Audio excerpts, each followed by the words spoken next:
ডাক্তারেরা এত অসুখের ওষুধ বের করলো, আর একটু ভালো লাগে না? অসুখের ওষুধ বের করতে পারলো না। দিনে রাতের বেশিরভাগ সময়ই আমার ভালো লাগে না। আমি আকাশ ছোঁয়া স্বপ্ন দেখেছি, কিন্তু সেটা মাটিতে দাঁড়িয়ে দাঁড়িয়ে। তাহলে কি আমার স্বপ্ন পূরণ হবে গাইস? যখন বুঝতে পারি স্বপ্নগুলো আমার হাতের ধরাছোঁয়ার বাইরে চলে যাচ্ছে, স্বপ্নগুলোকে পূরণ করার জন্য যে ডালটা ধরছি সেটাই ভেঙে পড়ছে, তখন দিন শেষে এটাই মনে হয় 2 দিনের এই দুনিয়ায় কি হবে এত স্বপ্ন দেখে। 3 বেলা খেয়ে পড়ে জীবনটা কাটাতে পারলে তো হলো, জীবনে বেঁচে থাকতে হলে আর কি লাগে। অনেক বেশি কাজ করব বলে যেদিন আমি সকাল সকাল রান্না করে ফেলি, সেই দিনই দেখা যায় যে আমার কোনো কাজই হয় না। জীবনে কিছু একটা করতে হবে, নিজেকে কাজে লাগাতে হবে, এই চিন্তা করতে করতে আমার দিন রাত সবকিছু একটা একটা করে পার হয়ে চলে যাচ্ছে। আমি জানি আমাকে কিছু একটা করতে হবে, কিন্তু কি করব এটা ভাবতে ভাবতে আমার দিন শেষ। যখন স্টুডেন্ট লাইফে ছিলাম তখন স্বপ্ন দেখতাম পড়াশোনা শেষ করার পরে চাকরি করব। পড়াশোনা শেষ করতে করতে নিজের ভাগ্যের জোরে হোক আর নিজের কর্মের জন্য হোক, অনেকগুলো পার্টের সাথে আমি জয়েন হয়ে যাই, যার কারণে চাকরির প্রিপারেশনটা ঠিক মতো নিতে পারলাম না। বাচ্চা,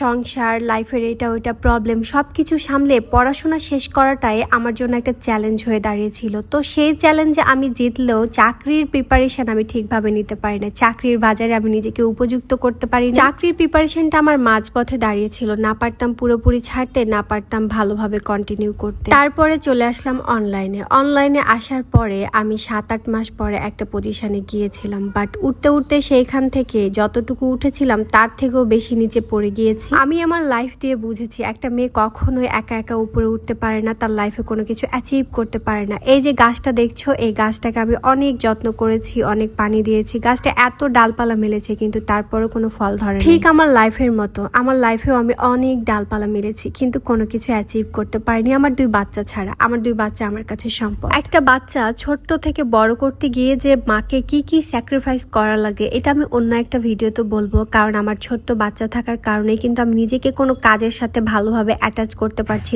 না পারছি জব করতে, না পারছি ঠিকভাবে ভিডিও করতে। আমার লাইফের সাথে কার কার মিল আছে আমাকে কিন্তু কমেন্ট করে জানাবা। তো সবাই ভালো থেকো, সবাইকে আল্লাহ হাফেজ।